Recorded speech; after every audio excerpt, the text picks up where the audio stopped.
Hello friends, welcome back to my YouTube channel path of success. कैसे हैं आप लोग? I hope you all good. Friends, last day 1 में हमने direct taxation के कुछ बेसिक कॉन्सेप्ट्स को पढ़ा था एंड उन कॉन्सेप्ट्स की अंडरस्टैंडिंग से हमने देखा था कि जो बेसिक्स होती है इनकम टैक्स की, कुछ डेफिनेशंस, कुछ कॉन्सेप्ट्स जिनकी बिहाफ पे आगे की अंडरस्टैंडिंग मेंटेन होगी, उन कॉन्सेप्ट्स को पढ़ा था। अगर आपने अभी भी उन कॉन्सेप्ट्स को नहीं पढ़ा है, then please must go and watch my day 1 video about income tax basic concepts. Okay, so now here we will discuss our new topic, which is about scope of total income and residential status. आज हम residential status के बारे में पढ़ेंगे और देखेंगे कि how we determine residentiality of a person. आप किसी भी पर्सन की रेजिडेंशियल स्टेटस को कैसे डिटरमाइन कर सकते हैं, कैसे कंप्यूट कर सकते हैं। ओके, आज वो कॉन्सेप्ट पढ़ेंगे। Before going to the concept we must know the two concept. First, total income. What do you mean by total income? So total income under section 5 the law defines it. पहले law की definition को पढ़ते हैं, then understanding देखेंगे। Total income of an assessee cannot be computed unless we know his residential status in India during the previous year. According to the residential status, the assessee can either be a resident in India or a non-resident in India. Okay, so basically when we or just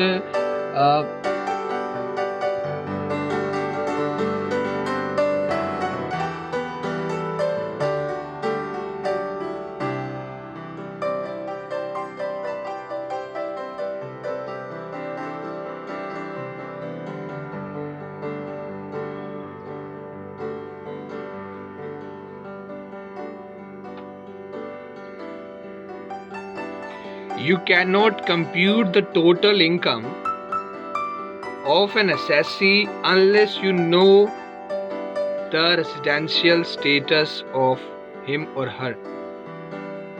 किसी भी assessee के total income पे tax charge करने से पहले आपको उसके residential status को देखना होगा। Before calculating his total income under 5 heads of income or computing his total income, you must know about his residential status. The question arises, do it need to include only Indian salary or foreign salary? यहाँ confusions create होती है। So to overcome from it confusion, we must have to calculate his residential or determine his residential status firstly. उसके residential status को हमें पहले देखना होगा कि रेसिडेंशियल स्टेटस क्या है उसकी। According to the residential status, the assessee can either be resident in India or non-resident in India. या तो वो resident in India, it means या तो वो भारत का नागरिक होगा। Second, non resident in India, या फिर वो भारत का नागरिक नहीं होगा। However, individual and HUF cannot be simply called resident in India. If individual is a resident in India, he will be either first resident and ordinarily resident in India. Second, resident but not ordinarily resident in India. So here, after the determination of residential status, resident है कि नहीं, अगर वो resident हुआ तो हम simply उसे in case of individual HUF हम उसे resident in India नहीं मानेंगे. We further determine his residentiality in two category, resident and ordinarily. ये ordinarily है, ordinary नहीं है. कन्फ्यूजन्स क्रिएट होती हैं अक्सर. ऑर्डिनरी यूज किया जाता है बोलने में भी लिखने में भी, नहीं, ये ऑर्डिनरली है सच्चा. रेसिडेंट इन इंडिया और resident but not ordinarily resident in India, या तो वो भारत का नागरिक होगा और सच्चा नागरिक होगा, या फिर वो भारत का नागरिक तो होगा पर सच्चा नागरिक नहीं होगा. How we determine these two categories we will discuss further in upcoming video. So ये एक मेंटेन करो, आप ये समझो कि किसी भी पर्सन की टोटल इनकम कंप्यूट करने से पहले हमें ये देखना होगा कि उसकी रेसिडेंशियल स्टेटस क्या है.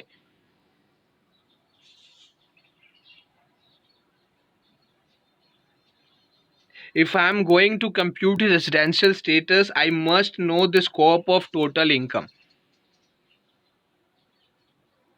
Okay? इन इसके भी केसेस हैं, डिफरेंट केसेस हैं जो हमने यहाँ पढ़ा है.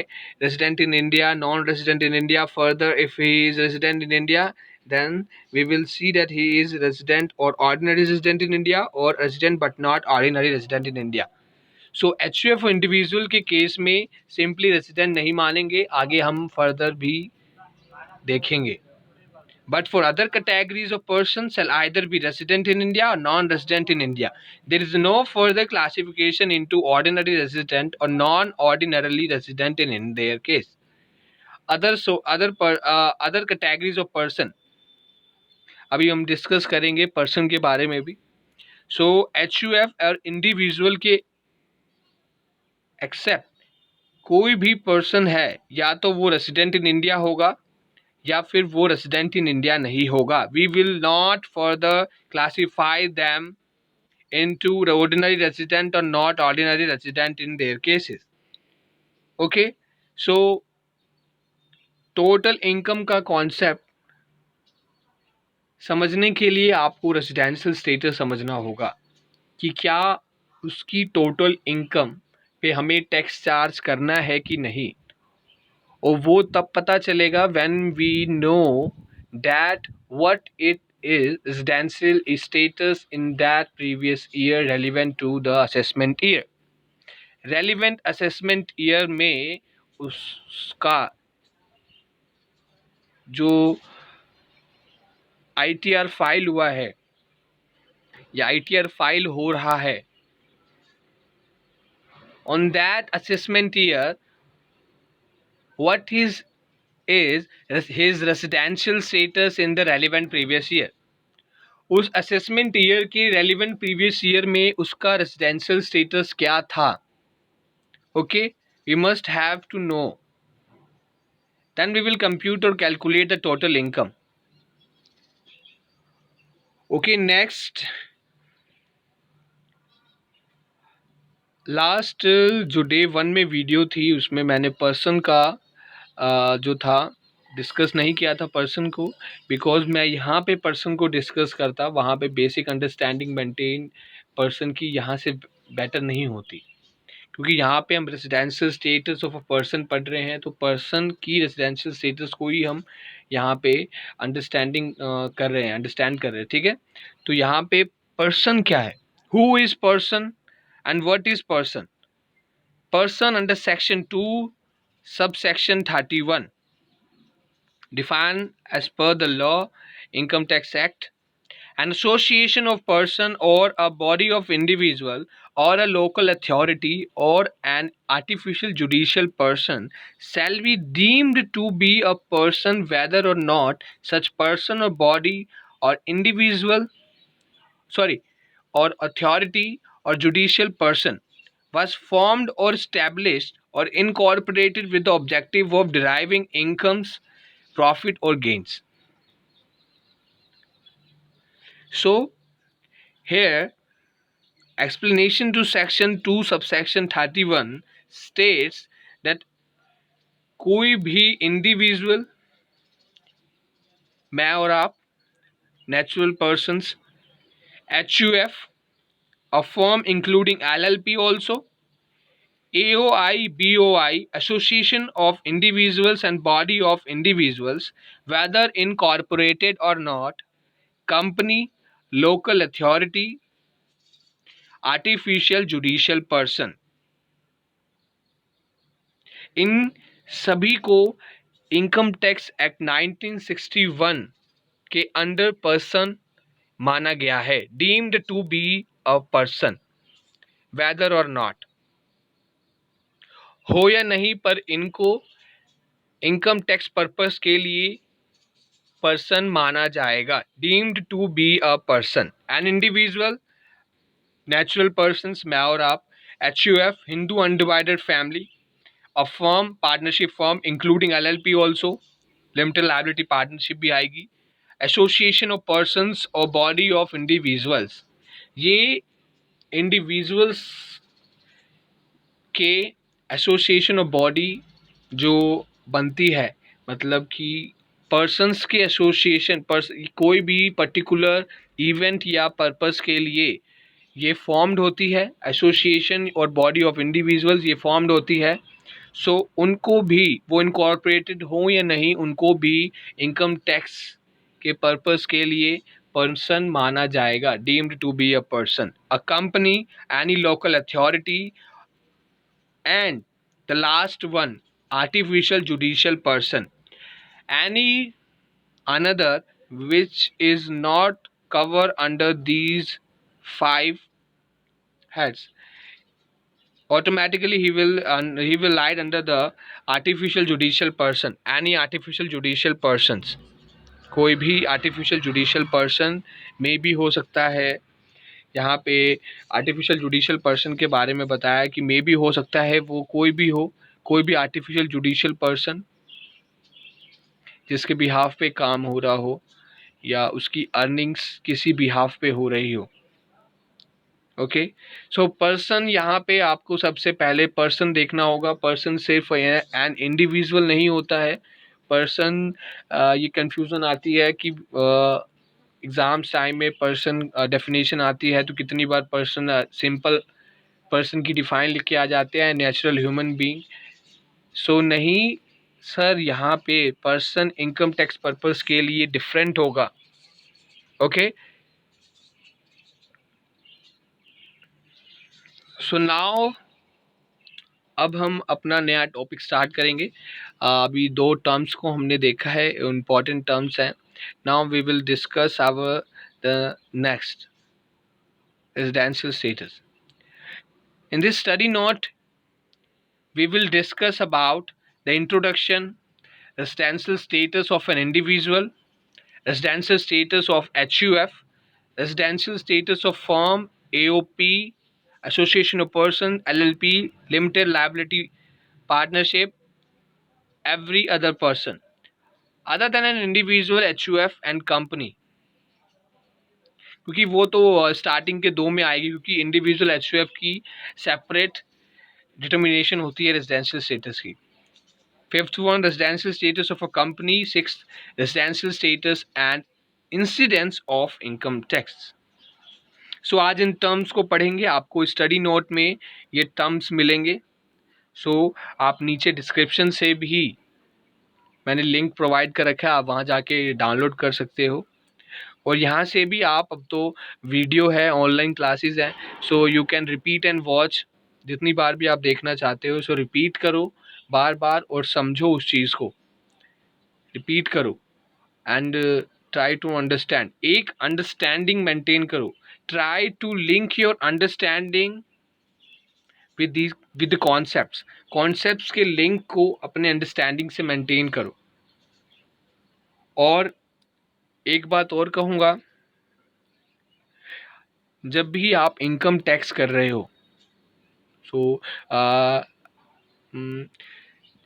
तो आप अपने आप को इनकम टैक्स डिपार्टमेंट का एक ऑफिसर या असिस्टेंट समझो। आप इनकम टैक्स बिहाफ पे इनकम टैक्स पढ़ो, क्योंकि एप्लीकेशंस तभी एप्लीकेबल होती है when we are thoughting it practical world, when we are comparing it from the practical world से आप अपनी अंडरस्टैंडिंग जो एप्लीकेशंस आपने पढ़ी है उसको लिंक करो, क्योंकि अगर आप प्रैक्टिकली चीज़ों से कुछ समझोगे वो जल्दी आपके माइंड में क्लिक करेगा,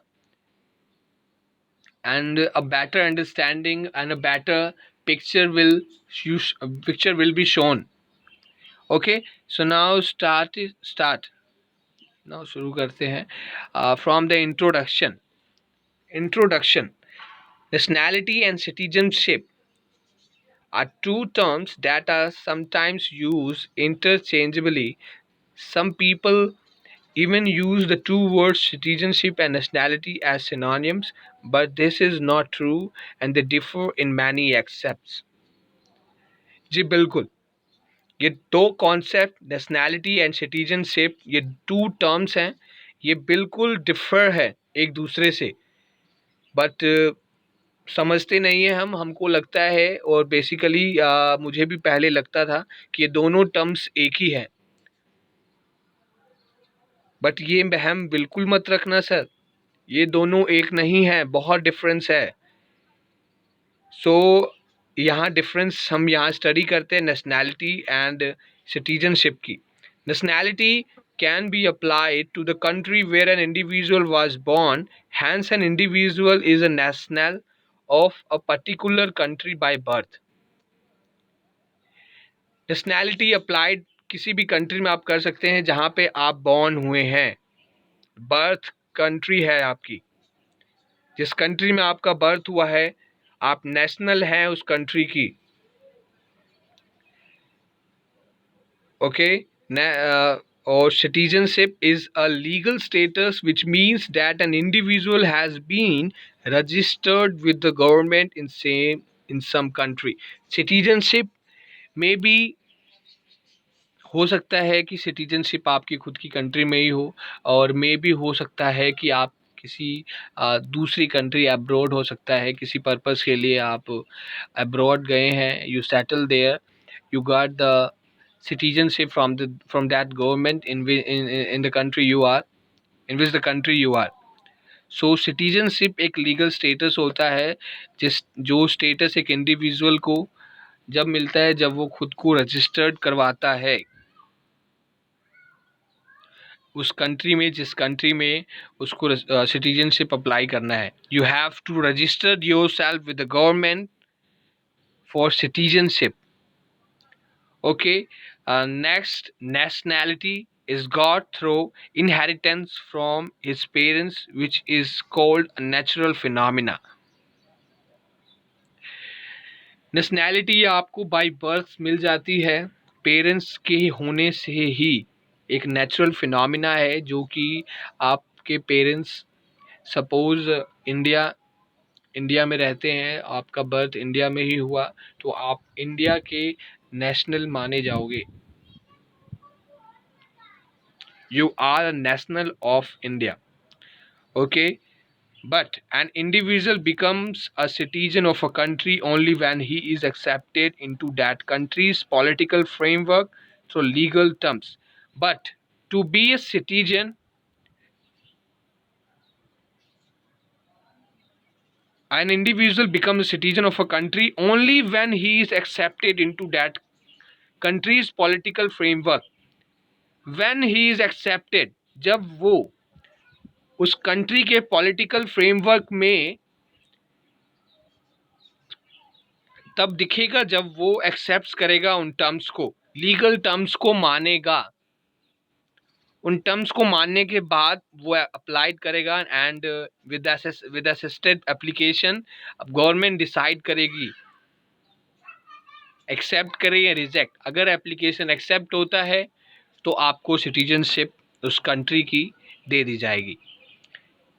next, nationality can be described as a term that refer to belonging to a group, have some same culture, traditional histories, language and other general similarities। Nationality की डेफिनेशन यहाँ हम ये कह सकते हैं कि ये डेफिनेशन है, हम कैसे डिस्क्राइब करेंगे इस टर्म को। सो नेशनैलिटी एक बिलोंगिंगनेस है, आपकी ग्रुप जिस कल्चर में आप रह रहे हो सेम कल्चर आपको वहाँ दिखेगा, जिस कल्चर में आपका बर्थ हुआ है सेम कल्चर होगा वहाँ का, ट्रेडिशन सेम होंगी, लैंग्वेज सेम होगी और जनरल सिमिलैरिटीज़ भी सेम होगी। तो उस सिमिलैरिटीज़ के होने से ही आपकी नेशनैलिटी का पता चलता है। You can determine that thing. But citizenship may not refer to people of the same group. For example, an Indian may be having a US citizenship, but he will not be belonging to the same group as that of American nationals. But in case of citizenship, अलग अलग persons के अलग अलग groups हो सकते हैं।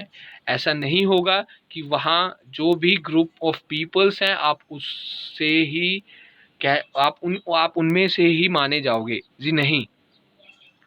Example के तौर पे कोई भी इंडियन जिसके पास यूएस सिटीजनशिप हो, लेकिन वो यूएस सिटीजनशिप होने से भी वो अमेरिकन नेशनल्स की ग्रुप में नहीं माना जाएगा।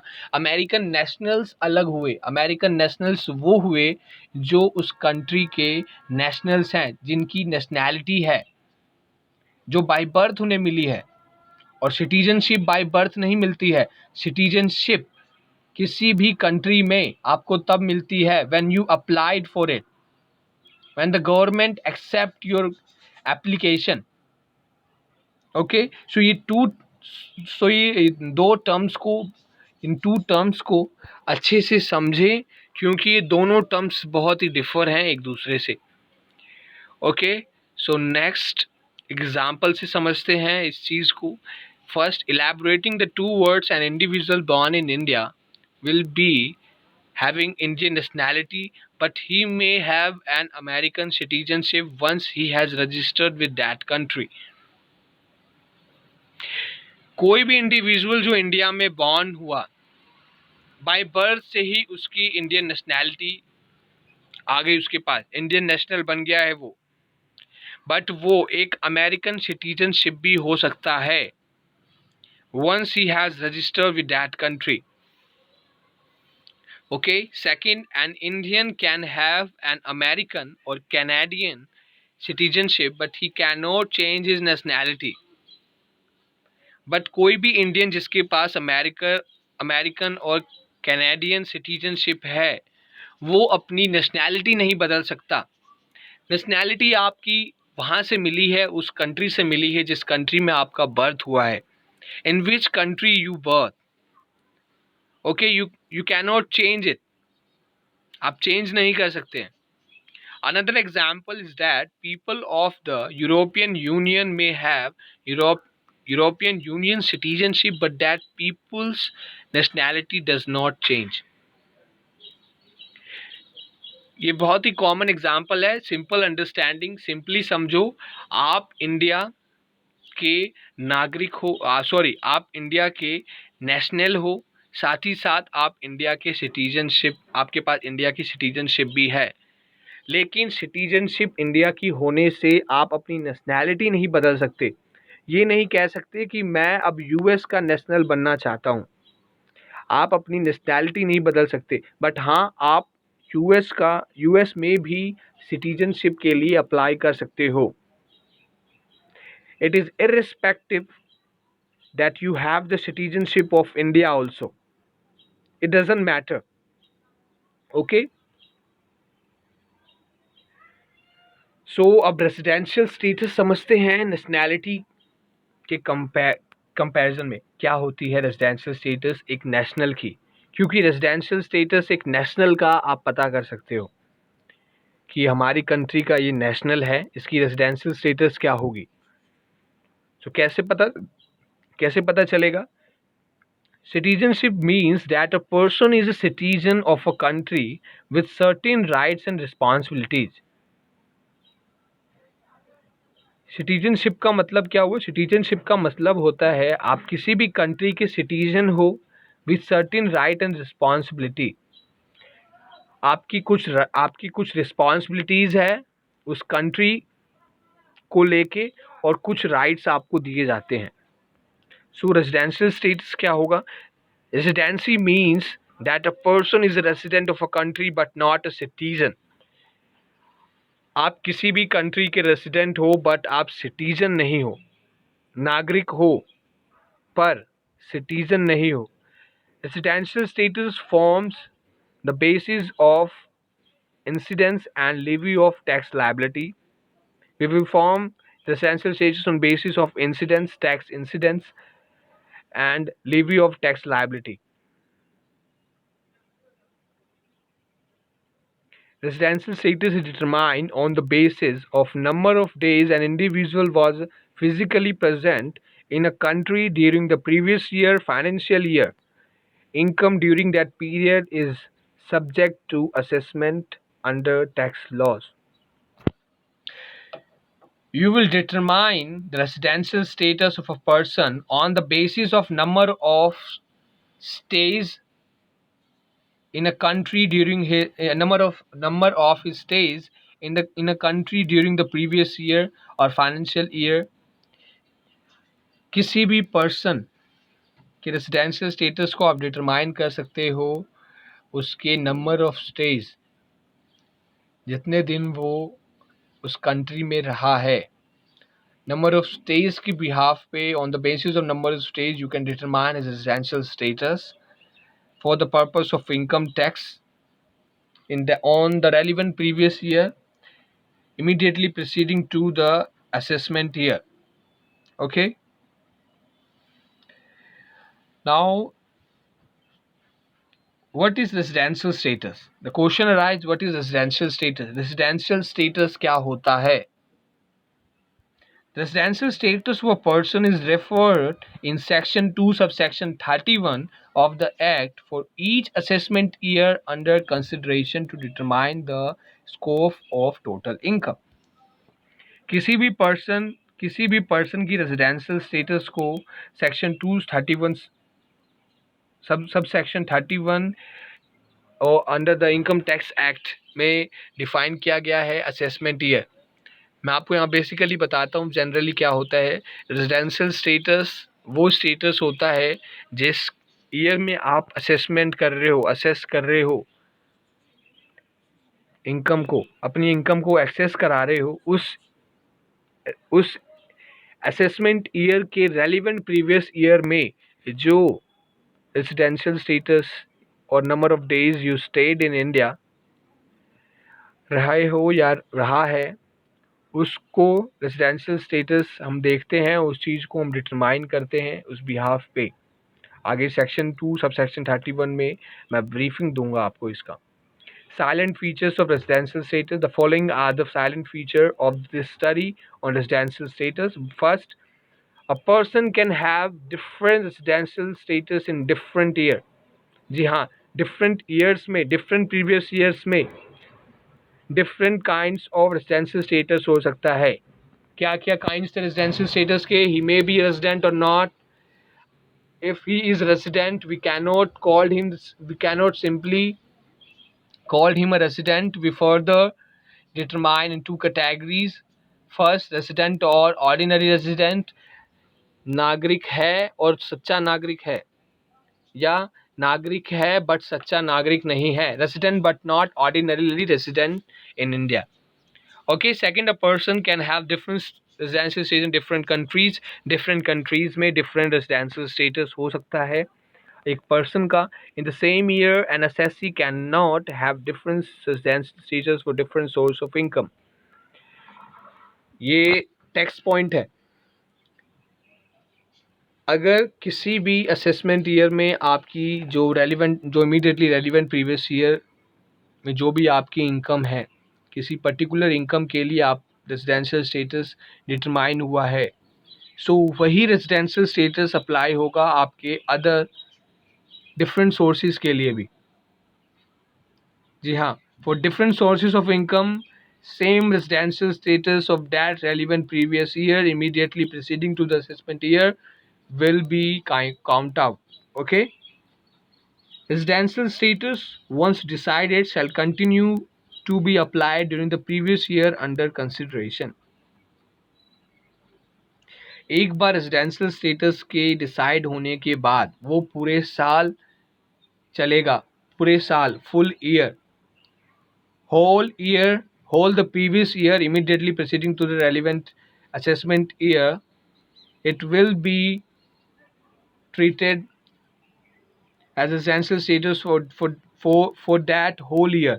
पूरे साल के लिए उस रेजिडेंशियल स्टेटस को माना जाएगा टैक्स पर्पसेस के लिए.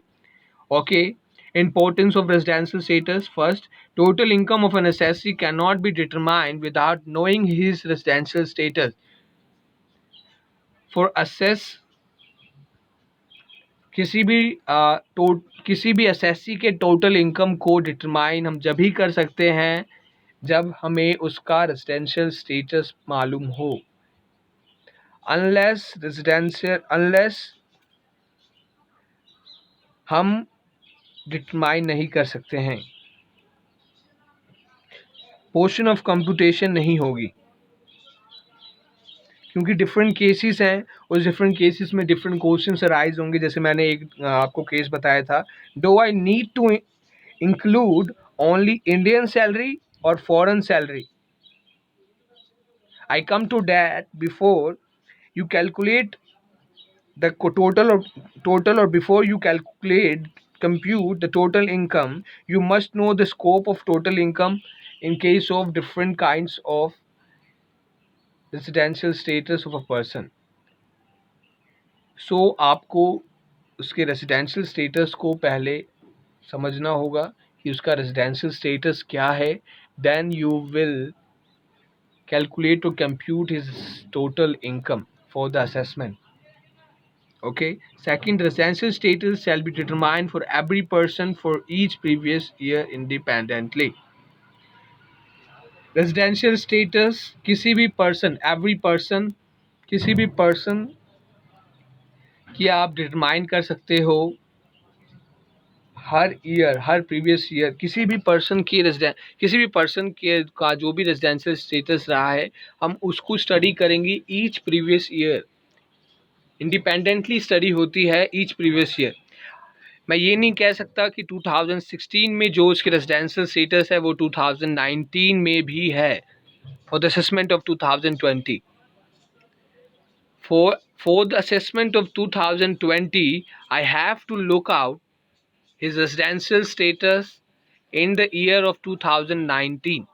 2019 में उसका रेजिडेंशियल स्टेटस क्या था, पहले मुझे वो देखना होगा. Then I will assess his income. Okay.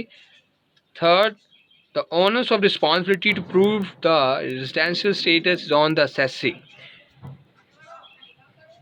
ये जिम्मेदारी, ये रिस्पॉन्सिबिलिटी असेसी की होती है अपने रेजिडेंशियल स्टेटस को बताने के लिए. जो भी असेसिंग ऑफिसर होगा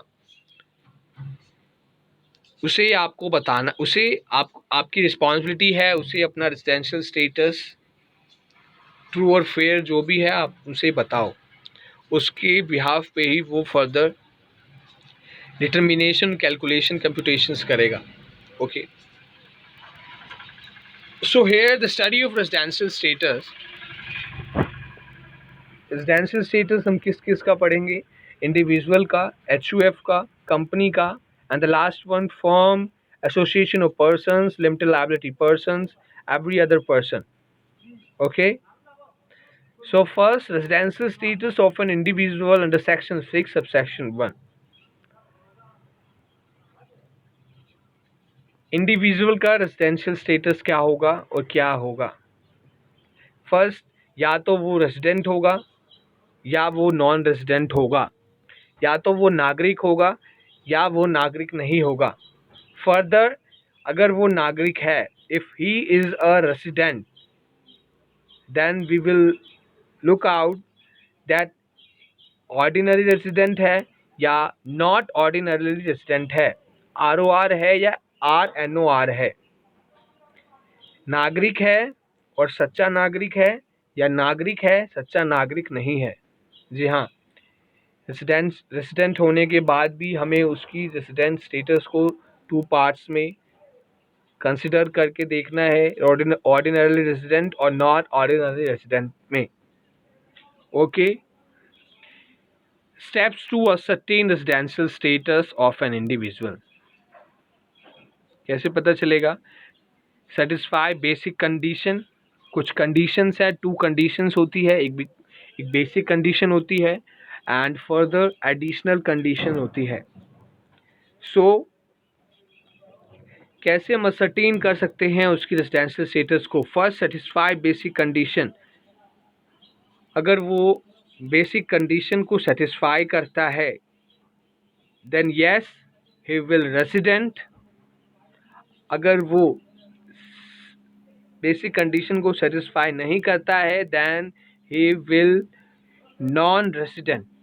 okay, if he will satisfy the basic condition तो वो रेसिडेंट माना जाएगा एंड देन वो सेकंड ब्रैकेट में आ जाएगा एज एडिशनल कंडीशंस। हम यहाँ पे उस कुछ एडिशनल कंडीशंस से कंपेयर करेंगे उसकी रेजिडेंशियल स्टेटस को। फर्स्ट क्या है? Additional condition number 1, resident in India for at least 2 years in the 10 previous year preceding the previous year।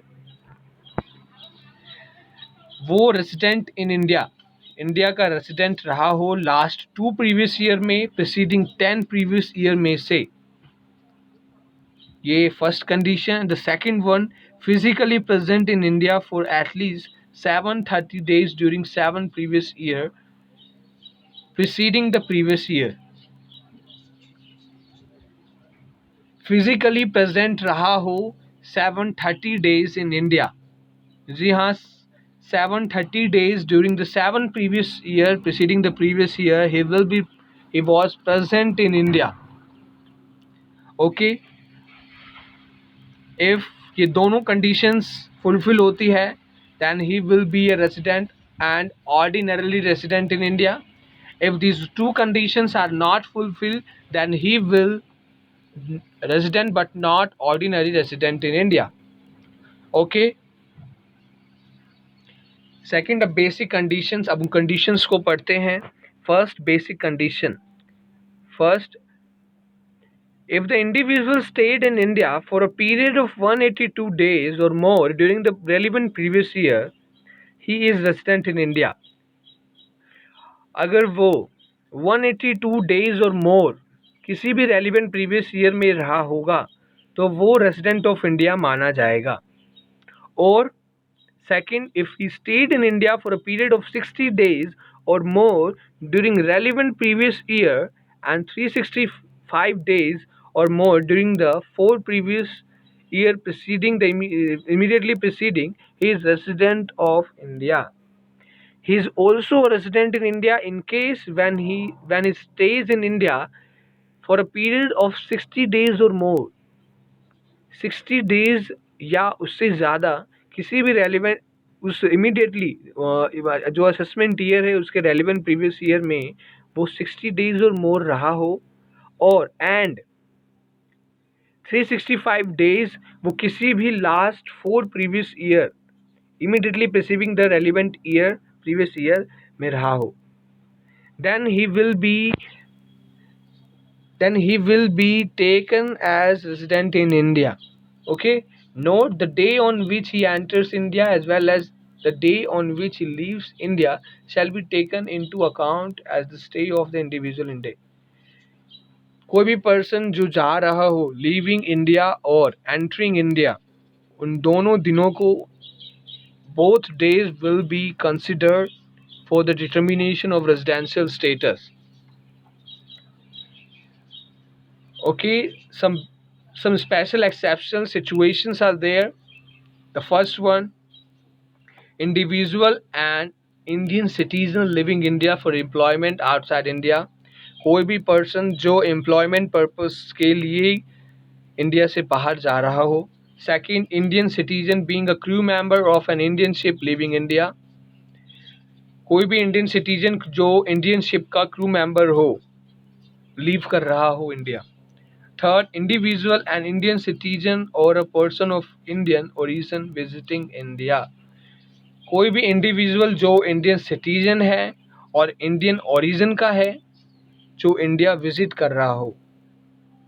The last one, individual and Indian citizen and a member of the crew of a foreign born ship leaving India.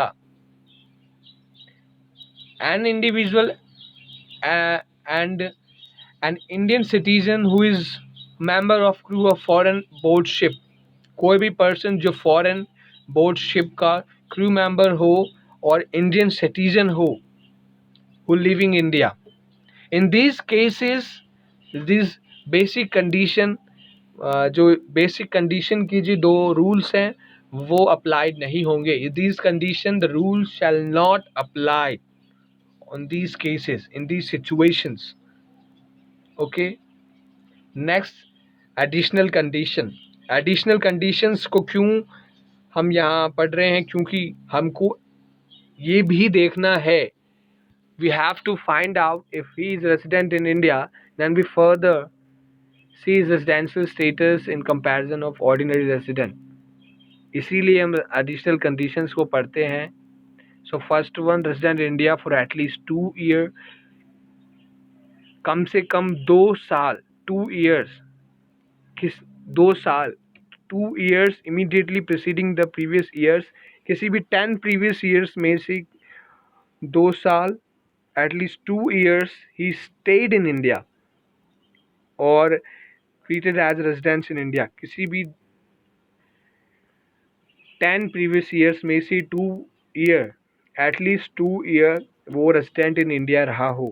And second, physically present in India for at least 730 days during the 7 preceding previous year, physically present रहा हो last preceding previous year 7 previous years में at least 730 days।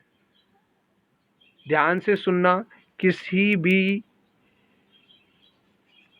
वो physical present रहा हो previous year, preceding 7 previous years में से 730 days, at least 730 days वो 7 previous year में प्रेजेंट रहा हो in India. Status of an individual, resident and ordinary resident under section 6 subsection 6, basic condition satisfy, additional condition satisfy both the conditions. Second, status of an individual, resident but not ordinary resident, then he will satisfy basic condition. You have to satisfy the basic condition and he may or not satisfy any of the additional condition, then he also resident but not ordinary resident. For being a non-resident, he fails to satisfy basic condition and additional conditions also. So if he fails to satisfy the basic condition, no requirement to check the additional condition thereon. Second, residential status of HUF under section 6 subsection 2, read with section 6 subsection 6। HUF के residential status को पढ़ेंगे। A Hindu undivided family is either resident in India or non-resident in India। या तो वो resident in India होगा या non resident in India होगा। अगर वो रेजिडेंट इन इंडिया है देन आइदर ऑर्डिनरी रेजिडेंट और नॉट ऑर्डिनरली रेजिडेंट होगा। First, resident of resident status of HUF, first या तो वो रेजिडेंट होगा या वो नॉन रेजिडेंट होगा, या तो वो नागरिक होगा या तो वो नागरिक नहीं होगा। But if he is a resident in India then we will determine residential status that if he is resident or ordinary resident or non-ordinary resident but resident. Again we will see residential status with the ordinary resident or not ordinary resident। resident है और ordinarily resident है या resident है ordinary resident नहीं है, नागरिक है और सच्चा नागरिक है, एंड सेकेंड नागरिक है पर सच्चा नागरिक नहीं है। हेयर इस चार्ट से समझें, control and management of the HUF is affairs wholly or partly in India. Control and management HUF का हो, उसके अफेयर्स होली और पार्टली इंडिया में हो. अगर किसी भी HUF, किसी भी हिंदू अनडिवाइडेड फैमिली के बिजनेस का कंट्रोल और मैनेजमेंट और अफेयर्स होली और पार्टली इन इंडिया है, then yes, he will be resident. If no, then he will be non-resident. If yes, he is resident, then we will check out the additional conditions. First, Karta is resident in India for at least 2 years in the 10 previous year preceding the previous year. अगर वो resident है, then हम additional conditions को check करेंगे. First जो कहता है कि जो हिंदू अनडिवाइडेड फैमिली का जो कर्ता होगा, हेड, कर्ता हेड होता है हिंदू अनडिवाइडेड फैमिली बिजनेस का. कर्ता एटलीस्ट 2 ईयर किसी भी प्रीसीडिंग 10 प्रीवियस ईयर्स में से किसी भी एटलीस्ट 2 प्रीवियस ईयर रहा हो. फर्स्ट कंडीशन कहती है, क्या कहती है? फर्स्ट कंडीशन कहती है किसी भी 10 प्रीसीडिंग प्रीवियस ईयर में से एटलीस्ट 2 प्रीवियस ईयर द कर्ता will be the Karta was the resident in India. The second condition is Karta physically present in India for at least 730 days during 7 previous years preceding the previous year. Relevant previous year के preceding previous 7 preceding years में से at least 730 days he was physically present in India. Karta was physically present in India for 730 days. At least 730 days out of 7 previous year preceding the previous year. Previous year के preceding 7 previous year में से at least 730 days he was physically present in India. ये दोनों conditions fulfill होती है, then yes, he will be resident and ordinary resident. If these two condition will not fulfill, then he will resident but not ordinary resident in India. Okay. Next, when a Hindu undivided family is resident or non-resident, if the control and management of the affairs of a Hindu undivided family is wholly or partly in India, when the business of Hindu undivided family के business का control और management Holi और partly India में हो, तब वो resident माना जाएगा. और if Holi outside India, but अगर पूरा ही आउटसाइड इंडिया है, the management and control of the affairs of HUF is wholly outside India, then he will be considered as non-resident in India. Okay.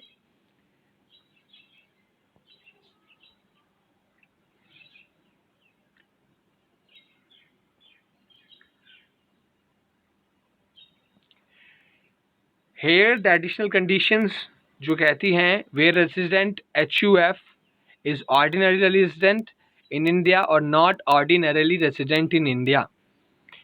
When a HUF is resident, we will further check out his residential status, that he is resident or ordinary resident in India or not ordinary resident in India but resident in India.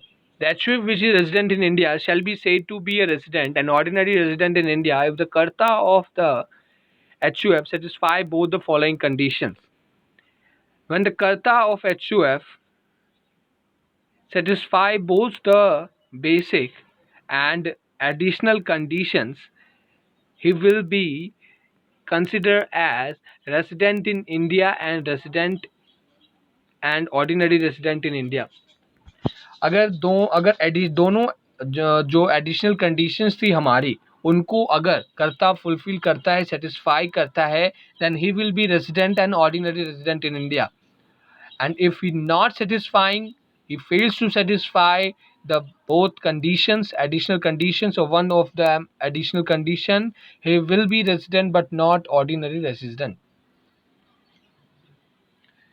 Now we will discuss the residential status of firm, association of person, LLP, every other person under section 6 subsection 2 read with section 6 subsection 4. किसी भी firm, association of person, limited liability partnership और other persons का residential status क्या होगा? While determining residential status of these persons, the residential status of a partner member, that firm, AOP, LLP, every other person is not relevant. The person can only be either resident or non-resident. There is no scope for further classification of resident for these assessee. So किसी भी firm, association of person, LLP और every other person जो भी होगा except individual and HUF और company, उसकी partner की residential status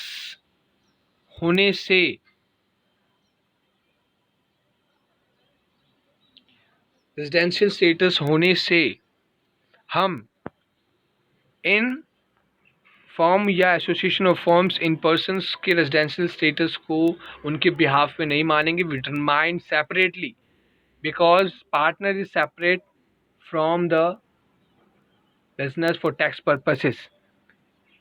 हाँ, ये होता है कि पार्टनर फर्म के केस में पार्टनर जो होते हैं वही ऑनर होते हैं फर्म के, but for tax purpose residential status determine करने के लिए दोनों अलग अलग होंगे. We will separately determine the residential status of the firm. इन केसेस में रेजिडेंस या तो वो रेजिडेंट होगा और नॉन रेजिडेंट होगा. रेजिडेंट होने के बाद हम फर्दर डिवाइड नहीं करेंगे. नॉन ऑर्डिनरी रेजिडेंट में हम सिर्फ उसकी रेजिडेंशियल स्टेटस को या तो वो नागरिक होगा या तो वो नागरिक नहीं होगा में कंसिडर करेंगे. The control and management affair of the firm, AOP, LLP और every other person is wholly or partly in India. If yes, then they will be resident in India. If no, then they will not resident in India. When a firm, AOP, LLP, every other person is resident in India or non-resident in India.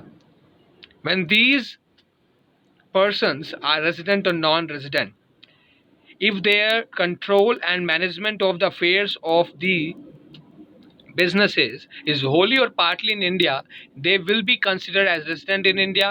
If wholly outside India, then he will be considered non-resident in India.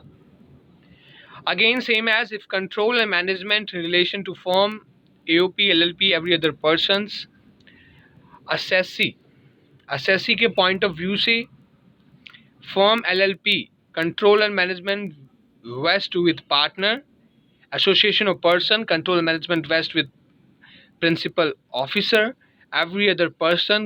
In such case, in case of every other person, the control management vests with principal officer. Here next, residential status of a company under section 6 subsection 3. What is the residential status of a company? If it is an Indian company, then he will be considered as a resident in India. If other companies place of effective management in the year is in India. अगर other companies के case में, इन case of Indian companies के case में वो सब Indian companies resident मानी जाएगी. और अदर कंपनीज के केस में अगर उनका अफेक्टिव मैनेजमेंट, जो कंपनी का प्लेस जो है वो अफेक्टिव मैनेजमेंट इंडिया में रहा हो उस year, then they will be considered as resident in India. If the company's place of effective management in the year is outside India, then they will be considered as non-resident. Okay, place of effective management means a place where key management and commercial decisions are taken necessary for the conduct of the business of an entity as whole or in substance mode. Place of effective management का मतलब हुआ वो place जिस place पे management और commercial decisions को लिया जाता है बिजनेसेस के लिए, जो भी बिजनेस है उस बिजनेस के मैनेजमेंट और कमर्शियल डिसीजंस उस प्लेस, जिस प्लेस पे लिए जाते हैं उस प्लेस को प्लेस ऑफ एक्टिव मैनेजमेंट कहते हैं. Note, if a person resident in India for one source of income, again the same rule applied here. If a person is resident for one source of income in a previous year, he shall deemed to be a resident for all other income sources also under section 6 subsection 5. Under section 6 subsection 5 जो कहता है कि अगर कोई भी person किसी one source of income के लिए रेसिडेंट कंसिडर किया गया हो किसी भी प्रीवियस ईयर में, then for that previous year his further all other source of incomes will also be considered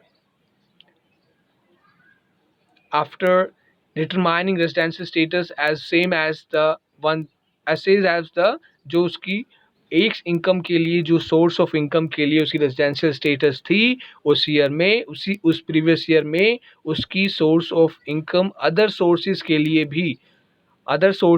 लिए भी उसकी रेजिडेंशियल स्टेटस सेम ही रहेगी.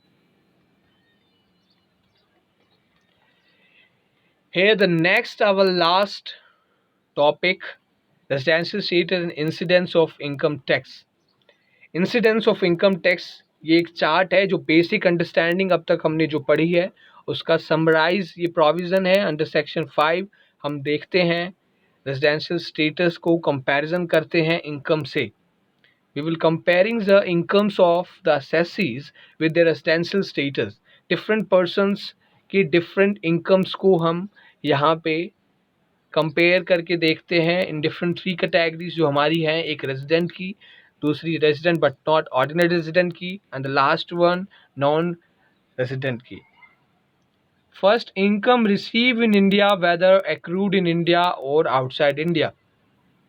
कोई भी इनकम जो आपको इंडिया में मिली हो, वेदर वो इंडिया और आउटसाइड इंडिया में एक्रूड हुई हो लेकिन आपको इंडिया में मिली है, इस केस में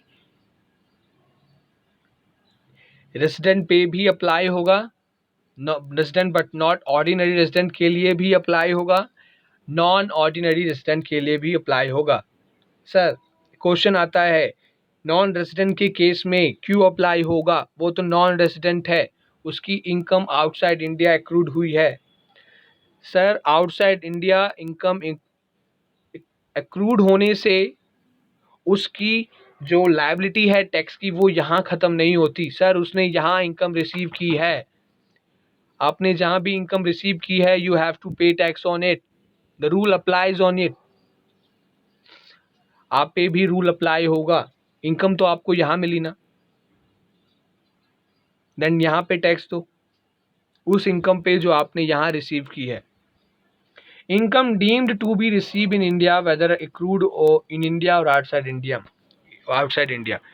कोई भी इनकम जो डीम्ड इनकम मानी जाएगी, जो भी रिसीव होनी चाहिए इंडिया में, deemed income receive in India, income deemed to be received in India. Those income which is deemed to be received in India by the income tax whether accrued in India or outside India. कोई भी income जो आपको India में receive होनी थी, whether वो आपने India और आउटसाइड इंडिया accrued की हो, इस केस में रेजिडेंट पे भी रूल अप्लाई होगा, resident but not ordinary resident पे भी रूल अप्लाई होगा, एंड नॉन रेजिडेंट पे भी अप्लाइड होगा. द थर्ड, इनकम एक्वायरिंग और arising in India whether receive in India और outside India. Any income which is acquire और arising in India whether receive in India और not और outside India. कोई भी इनकम जो इंडिया में अराइज और एक्वायर की गई हो, चाहे वो इंडिया में मिली हो चाहे आउटसाइड इंडिया मिली हो, इस केस में भी तीनों कैटेगरीज में resident, non resident, resident but not ordinary resident में रूल अप्लाई होगा. This rule shall applied in all these 3 category. Fourth case, income deemed acquire और rise in India whether receive in India और outside India. कोई भी deemed income जो acquire और rise होनी थी इंडिया में, वेदर रिसीव इन इंडिया हुई हो या आउटसाइड इंडिया हुई हो, इस केस में भी तीनों कैटेगरीज रेजिडेंट, नॉन रेजिडेंट और resident but not ordinary resident, the same rule will apply. Next, fifth one, income received and acquired outside India from business control or profession set up in India. कोई भी business या profession जो आपने India में setup कर रखा है उस पे मिली हुई इनकम या एक्वायर्ड इनकम जो आउटसाइड एक्वायर्ड की गई हो, इस केस में रेजिडेंट के केस में ये अप्लाइड होगा, resident but not ordinary resident के केस में अप्लाइड होगा, but not applied in case of non-resident. Sixth one, income received and accrued outside India from a business controlled from outside India or profession set up outside India. Again, income received and acquired outside India from a business control or control from outside India or profession set up outside India. कोई भी income जो आपको outside India मिली हो, किसी भी business और profession जो आपने कंट्रोल कर रखा हो या सेटअप कर रखा हो आउटसाइड इंडिया, क्या उस इनकम पे ये रूल अप्लाई होगा? रेजिडेंट के केस में होगा। जी हाँ, आप रेजिडेंट इंडिया के हैं, आपकी वो इनकम भी आपके टोटल इनकम में असेस की जाएगी। But other rest two cases, categories, resident but not ordinary resident and the non-resident, this rule shall not apply. Last one, income earned and received outside India but later on remitted to India. Any income which is earned by a person outside India or received outside India, remitted to India. कोई भी income जो आपने receive और acquired की है outside India वो आपने remit कर दी इंडिया में। सपोज कि आप यूएस में रहते हैं, आपकी वहाँ जो इनकम होती है, आपने उस इनकम में से आपकी फैमिली जो इंडिया में रहती है, आपने कुछ इनकम जो है अपनी वो रिमिट की है इंडिया में, तो उस इनकम पे यहाँ टैक्स नहीं लगेगा। आपके इंडिया में आपके उस इनकम पे टैक्स नहीं लगेगा। इसका रीज़न है सर, बिकॉज आपने जिस कंट्री में वो इनकम अर्न की है उस कंट्री पे टैक्स दिया होगा। हाँ, एक केस होगा, वो अलग केस है कि आपने अगर वहाँ पे टैक्स नहीं पे किया है, then you have to pay tax here. But in normal circumstances, the income which is earned in any country, in that country your total income will be assessed and you have to pay tax on it. आपने वहाँ पे tax पे किया होगा, इसीलिए वो income आप जो यहाँ रेमिट कर रहे हो वो टैक्सेबल होने के बाद, टैक्सेबल इनकम होने के बाद की इनकम है। उस इनकम पे आपका यहाँ पे टैक्स नहीं लगेगा। टैक्स लायबिलिटी डबल हो जाएगी ना सर। मैंने पहले यूएस में जो मैं इनकम अर्न कर रहा हूँ, ये जो सैलरी मुझे मिल रही है, वहाँ पे तो टीडीएस कट चुका है सर। अब मैंने अपनी फैमिली को रेमिट किया है तो मैं फिर से टैक्स क्यों पे करूँ? आता है ना क्वेश्चन, ये क्वेश्चन राइज होता है आपकी फैमिली में या कोई भी जो अब्रॉड रहते हो या सेटल्ड हो अब्रॉड, जो कभी कभार अपने मम्मी पापा या फैमिली को यहाँ पे कोई भी इनकम या पैसा भेजते हैं, रिमिट करते हैं बैंक अकाउंट्स में, तो उस पर टैक्स नहीं लगता सर, क्योंकि टैक्सेबल तो वो इनकम हो चुकी है पहले ही, आपने वहाँ पे टैक्स आप पे कर चुके हो। सो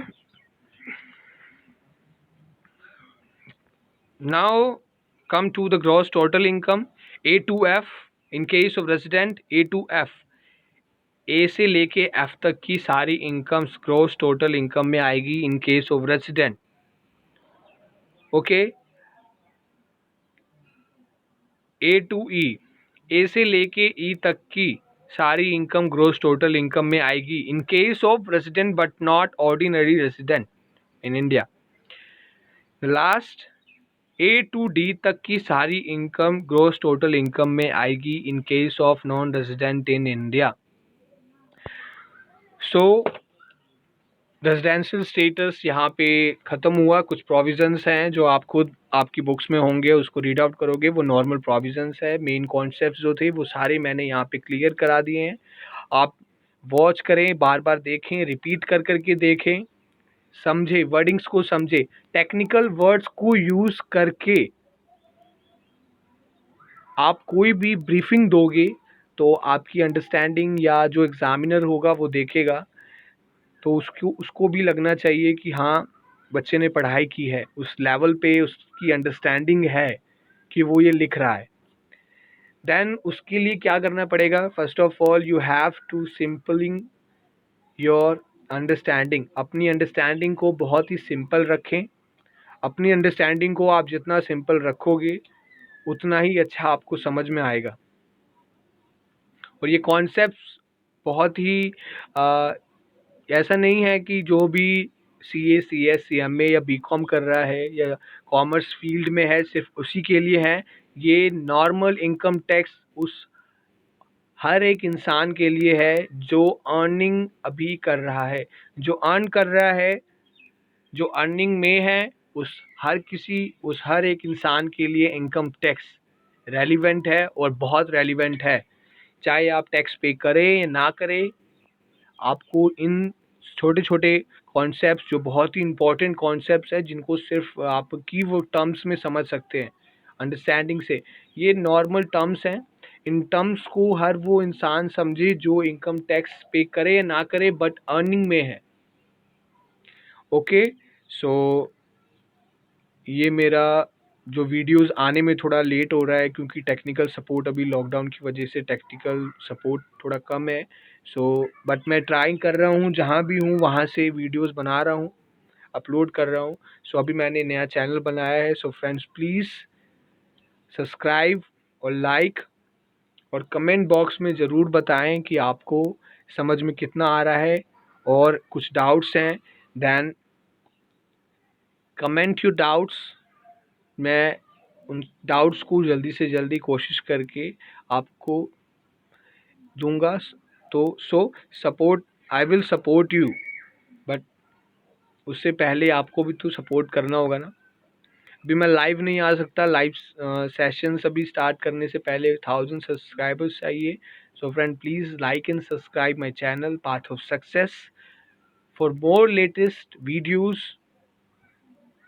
ओके, सो पढ़ो, पढ़ेगा इंडिया तो बढ़ेगा इंडिया।